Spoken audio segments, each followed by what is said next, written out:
Hello नमस्कार दोस्तों, क्या हाल चाल।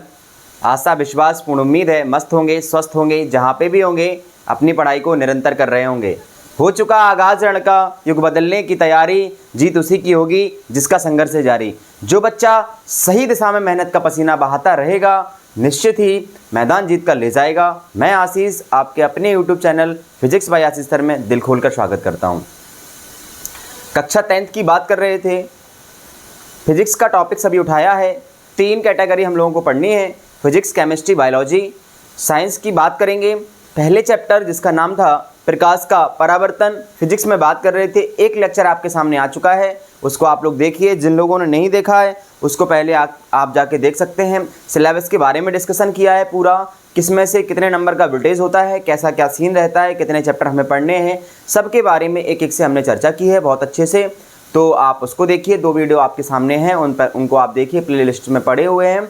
उसके बाद आज जो तीसरा लेक्चर आपके सामने आ रहा है वो निश्चित ही आपको बहुत ज़्यादा महत्वपूर्ण हो जाता है इस पूरे चैप्टर की आगे की जो पृष्ठभूमि है उसके लिए, क्योंकि ये जो आज के डिस्कशन पॉइंट हैं वो बहुत ही महत्वपूर्ण है। आने हम लोग जो भी चीज़ें डिस्कस करेंगे वो कहीं ना कहीं इन सारी चीज़ों से क्या करेगा, लिंक करेगा, इसलिए इनको हमें बहुत अच्छे से समझना है।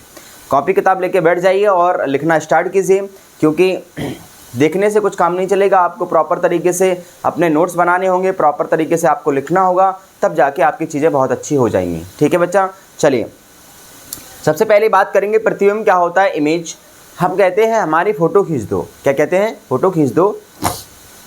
फ़ोटो खींचने का मतलब क्या होता है? हमारी इमेज बना दो आप।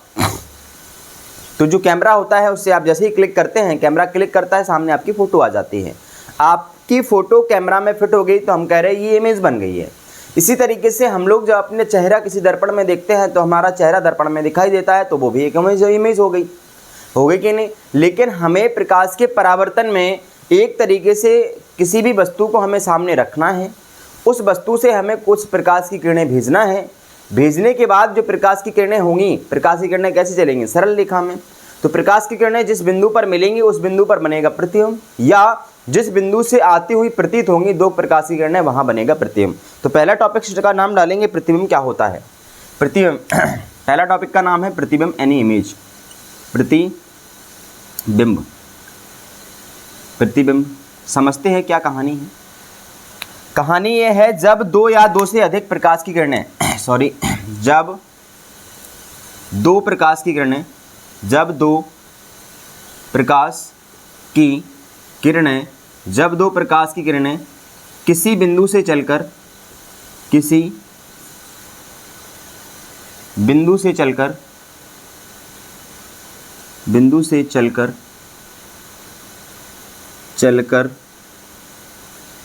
किसी दूसरे बिंदु पर मिलती हैं,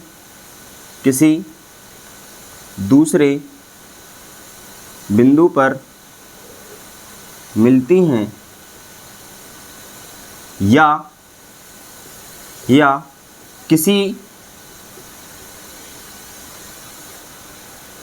किसी बिंदु से आती प्रतीत होती हैं, किसी बिंदु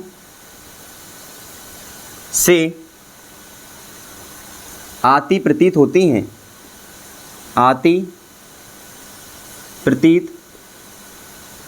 होती हैं, तो इस दूसरे बिंदु को पहले बिंदु का प्रतिबिंब कहते हैं। पहले बिंदु का प्रतिबिंब कहते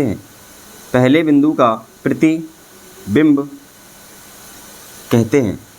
ठीक है बच्चा, पहले बिंदु का प्रतिबिंब कहते हैं। मान के चलिए कोई ऐसा ये वस्तु रखी थी, यहाँ से एक प्रकाश की किरण गई, ठीक है, यहाँ से ऐसे लौट गई।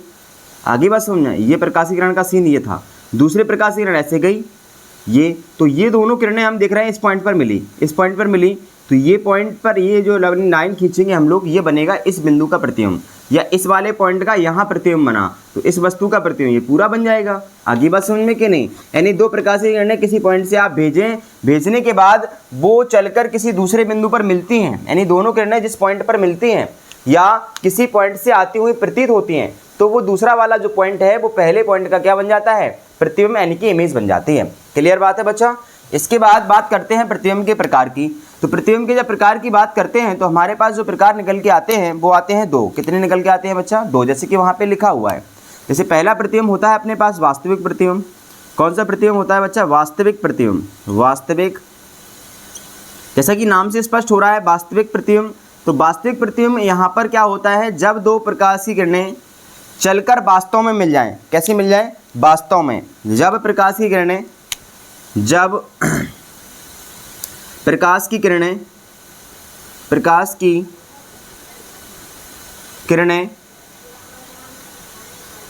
वास्तव में मिलती हैं, जब प्रकाश की किरणें वास्तव में मिलती हैं तो प्रतिबिंब वास्तविक बनता है। तो प्रतिबिंब वास्तव में बनता है तो प्रतिबिंब वास्तविक होता है। वास्तविक।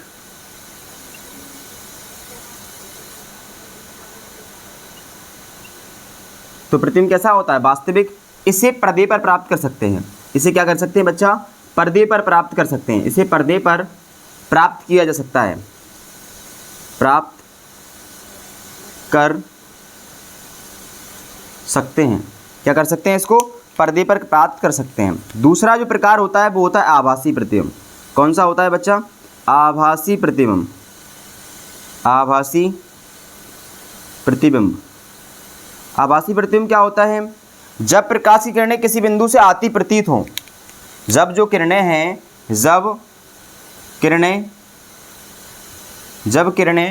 किसी बिंदु से आती प्रतीत हों, किसी बिंदु से आती प्रतीत हों, यानी वास्तव में नहीं हो, वो रियल में ना हो, आती प्रतीत हों, तो जो प्रतिबिंब बनेगा तो प्रतिबिंब आभासी होता है। कैसा होता है बच्चा? आभासी होता है। तो प्रतिबिंब आभासी होता है। इसे पर्दे पर प्राप्त नहीं कर सकते हैं।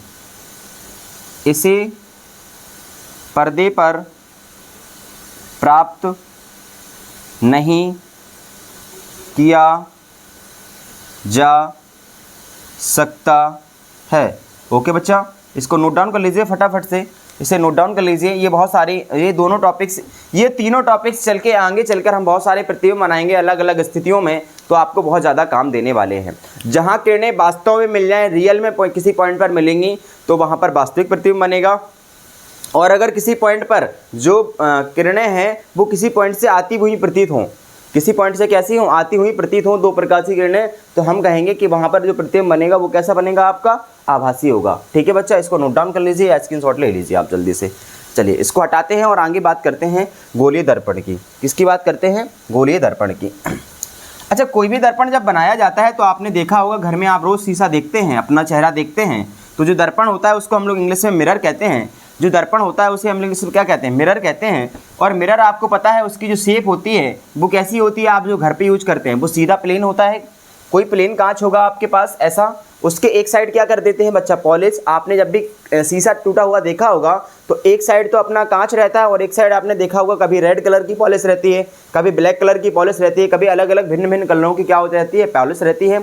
सोचो अगर वो पॉलिश ना हो तो क्या आप अपना चेहरा देख पाएंगे? क्या आप अपना चेहरा देख पाएंगे? मतलब नहीं देख पाएंगे ना। तो इसका मतलब है कोई कांच की जो प्लेट होती है उसके दूसरे साइड जब आप क्या करते हैं? किसी रंग से पॉलिश करते हैं या किसी चांदी की प्लेट से पॉलिश करते हैं, किसी पारे से पॉलिश करते हैं, दूसरा पृष्ठ जो होता है वो परावर्तक बना दिया जाता है। परावर्तक पृष्ठ क्या कहते हैं? हम लोग पढ़ के आए हैं पीछे वाले टॉपिक्स में। ऐसा पृष्ठ जिससे परावर्तन की घटना होती है, प्रकाश की किरण गिरकर लौट जाए, तो ऐसा जो पृष्ठ होता है उसे हम लोग परावर्तक पृष्ठ कहते हैं। इसका मतलब है कि हमारे पास अगर परावर्तक पृष्ठ बनाना है या हमें दर्पण बनाना है या हमें गोलीय दर्पण बनाना है तो एक साइड हमें करनी होगी पॉलिश, दूसरा साइड बनाना होगा परावर्तक पृष्ठ, तो अपने पास तैयार होगा गोलीय दर्पण। तो सबसे पहले हम दर्पण की बात करते हैं, फिर गोलीय दर्पण की बात करेंगे। तो जो दर्पण बनता है बच्चा दर्पण जो बनता है वो कैसे बनता है उसके बारे में कहानी बात करते हैं। जब हमारे पास क्या हो, जब कांच की समतल प्लेट, जब कांच की क्या हो बच्चा? समतल प्लेट हो। जब कांच की क्या हो? समतल प्लेट। जब कांच की समतल प्लेट पर एक साइड पॉलिश कर दी जाए। क्या कर दी जाए बच्चा? पॉलिश कर दी जाए। पॉलिश कर दी जाए और दूसरा जो पृष्ठ है उसका और दूसरा पृष्ठ परावर्तक बना दिया जाए बच्चा। क्या बना दिया जाए?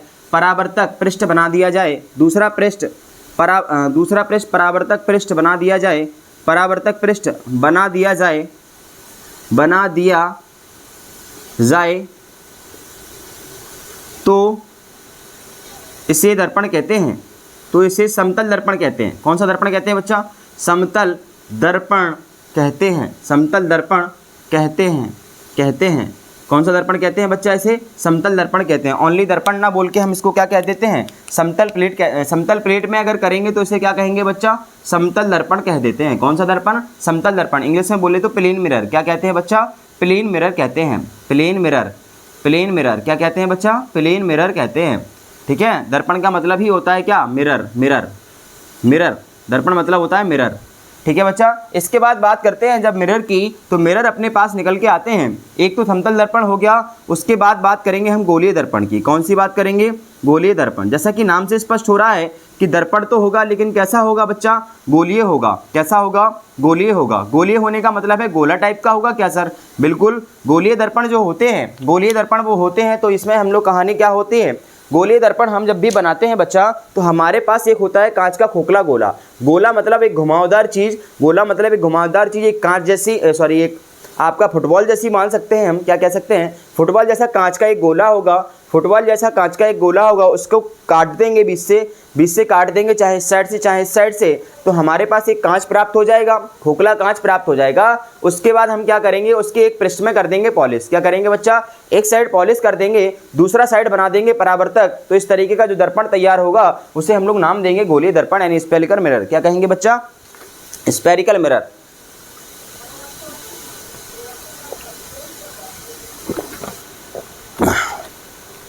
डेफिनेशन लिखेंगे बच्चा। किसी खोखले गोले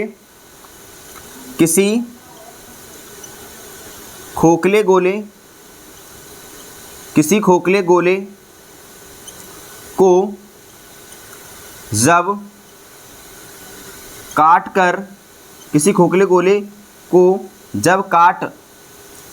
कर एक पृष्ठ पर पॉलिश कर दी जाए। क्या कर दी जाए बच्चा? पॉलिश कर दी जाए और दूसरा पृष्ठ परावर्तक बना दिया जाए।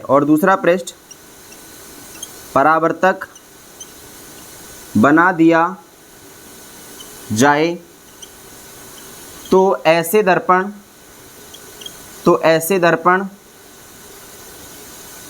गोलीय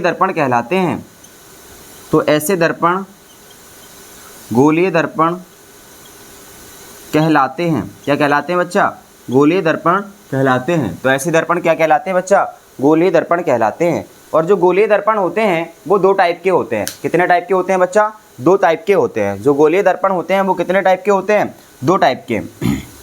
इसको नोट डाउन कर लीजिए, फिर हम हटाते हैं इसको। स्क्रीनशॉट ले लीजिए फटाफट। जब हम बात करते हैं गोलीय दर्पण के प्रकार की,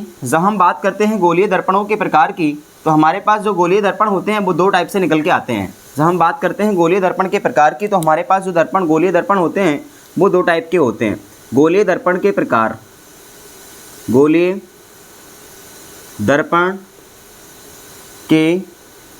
टाइप्स ऑफ स्फेरिकल मिरर। क्या होता है? टाइप्स ऑफ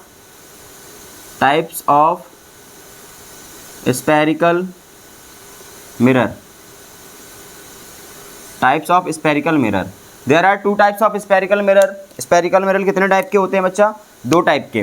फर्स्ट होता है गोलीय दर्पण अवतल दर्पण। कौन सा दर्पण? अवतल दर्पण। कॉनकेव मिरर और कॉन्वेक्स मिरर। अवतल दर्पण और उत्तल दर्पण। कौन सा दर्पण बच्चा? अवतल और उत्तल दर्पण। ठीक है, समझते हैं अवतल क्या होता है, उत्तल क्या होता है। अवतल दर्पण की जब बात करेंगे हम, अवतल दर्पण बहुत अच्छे से समझेंगे, सारी चीज़ें आपको समझ में आएंगी। अवतल दर्पण, चलिए अवतल दर्पण की चर्चा करते हैं। अवतल दर्पण की चर्चा करेंगे तो हमारे पास सबसे पहले तो क्या होना चाहिए एक बच्चा? कांच का खोखला गोला होना चाहिए। क्या होना चाहिए? कांच का खोखला गोला होगा, उसको काटेंगे तभी तो गोलीय दर्पण बनेगा। कांच का खोखला गोला होगा, उसको आप काटेंगे तभी तो आपके पास बनेगा क्या? एक खोखला, ये गोला हो गया। वृत्त नहीं है बच्चा, ये कांच का खोखला गोला है, फुटबॉल जैसा है। इसको हमने क्या किया बच्चा, एक साइड से ऐसे काट दिया। ये लो, एक साइड से हमने इसको काट दिया। ये लीजिए आपके सामने, ये हमने काट के तैयार कर दिया। तो ये अपने पास एक गोलीय दर्पण हो गया। लेकिन अभी ये दर्पण नहीं बना है, अभी ये दर्पण नहीं बना। ये अभी कांच की खोखली क्या है, एक अपने पास कर्व प्लेट टाइप की है। कर्व क्या है? प्लेट टाइप की है। इसके साइड मान लीजिए हमने इसके बाहरी पृष्ठ पर क्या कर दिया बच्चा? पॉलिश कर दी। क्या कर दी बच्चा? पॉलिश कर दी। इसके बाहरी पृष्ठ पर क्या कर दिया बच्चा? पॉलिश। ये हमने कर दी पॉलिश। पॉलिश करेंगे तभी तो चेहरा दिखाई देगा, तभी तो दर्पण तैयार होगा। एक साइड हमने पीछे साइड क्या कर दी बच्चा? इसमें पॉलिश कर दी। ठीक है, जैसे ही पॉलिश करेंगे तो हमें पता है अब इसमें प्रकाशीय किरणों को आप गिराओगे, प्रकाशीय किरण गिराओगे तो ये टकरा के जाएगी कि नहीं जाएगी? यानी आपने इसको क्या बना दिया? परावर्तक पृष्ठ बना दिया। तो ये दर्पण जो बनेगा इसको हम लोग कहेंगे क्या? उत्तल दर्पण, सॉरी अवतल दर्पण। क्या कहेंगे बच्चा? अवतल दर्पण। कैसे पहचाना सर?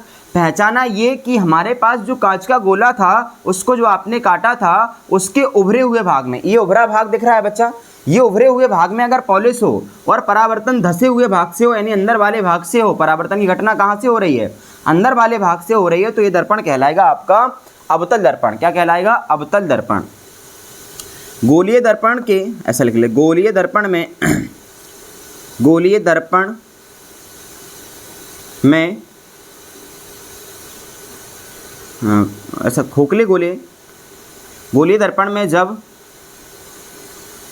गोलीय दर्पण में जब उभरे भाग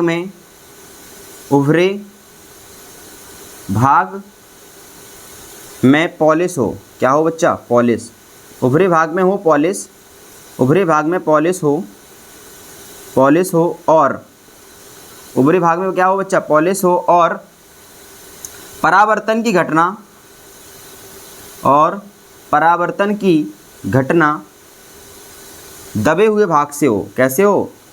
दबे हुए भाग से हो, तो ऐसे दर्पण अवतल दर्पण होते हैं।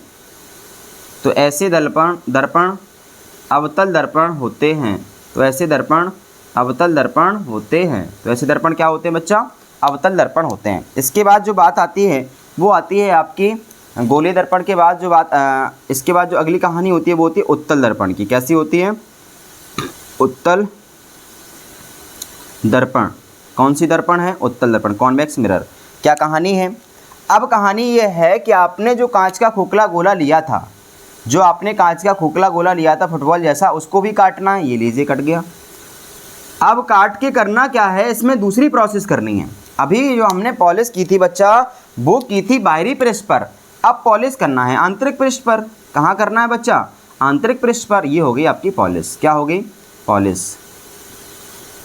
आंतरिक पृष्ठ पर जब पॉलिश हो जाएगी बच्चा, तो ये जो परावर्तन की घटना होगी वो कैसी होगी? अब ये प्रकाश की किरण गिरी मान लो, तो ये टकरा के कैसे लौटेगी? ऐसे लौटेगी कि नहीं लौटेगी? तो हम कहेंगे कि बाहरी साइड से क्या हो रहा है? परावर्तन की घटना और आंतरिक पृष्ठ से क्या होगा? पॉलिश। तो ये दर्पण कहलाएगा आपका, ये दर्पण बनेगा आपका उत्तल दर्पण। तो क्या हो जाएगा? गोलीय दर्पण में, गोलीय दर्पण में जब आंतरिक अंदर वाले भाग में, अंदर या दबे हुए भाग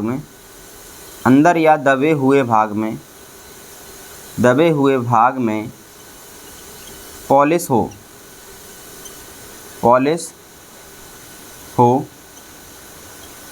और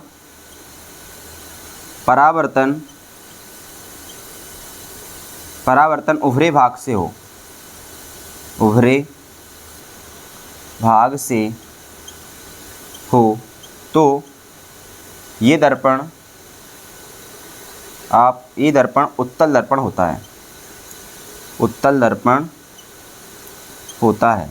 तो ये दर्पण क्या होता है बच्चा? उत्तल दर्पण होता है। तो ये दर्पण क्या होता है बच्चा? उत्तल दर्पण। सारे उत्तल अवतल हो गया। एक बार समतल का डायग्राम और बना दीजिए। मान के चलिए आपके पास कोई एक प्लेट है, ये रही। प्लेट की एक साइड कर दो पॉलिश, चाहे इस साइड किसी भी साइड कर दो। ये पॉलिश कर दिया आपने, पॉलिश हो गई। तो ये जो दर्पण बनेगा इसको नाम क्या देंगे आप? समतल। क्या कहेंगे इसको? समतल। ठीक है बच्चा। और ये दर्पण कौन सा है आपका? अवतल। कौन सा है? अवतल। और ये जो दर्पण है वो कौन सा है? उत्तल है। उत्तल है। ये परावर्तक पृष्ठ ये रहा, इसका परावर्तक पृष्ठ ये रहा, इसका परावर्तक पृष्ठ ये रहा। आ गई बात समझ में कि नहीं बच्चा? बोलो हाँ या ना। हाँ सर, इतनी बात क्लियर है। इसके बाद जो गोलीय दर्पण से संबंधित परिभाषाएं हैं उसके बारे में चर्चा करेंगे कल, उसके बारे में चर्चा करेंगे कल। आज के लिए इतना ही, इतना आप नोट डाउन कर लीजिए। आगे हम लोग चर्चा करेंगे इससे संबंधित क्या क्या परिभाषाएं होती हैं, सबके बारे में एक एक करके डिस्कस करेंगे। ठीक है, जब तक के लिए पढ़ते रहिए। Thank you so much, all the best. Video अच्छा लगता है तो शेयर कीजिए अपने दोस्तों के साथ। इसी तरीके से मेहनत करते रहिए, छोटे बच्चों से प्यार कीजिए, बड़े लोगों का सम्मान कीजिए, अपना कैरेक्टर इस तरीके से विकसित कीजिए कि लोग आपके साथ रहना पसंद करें। Thank you so much, all the best.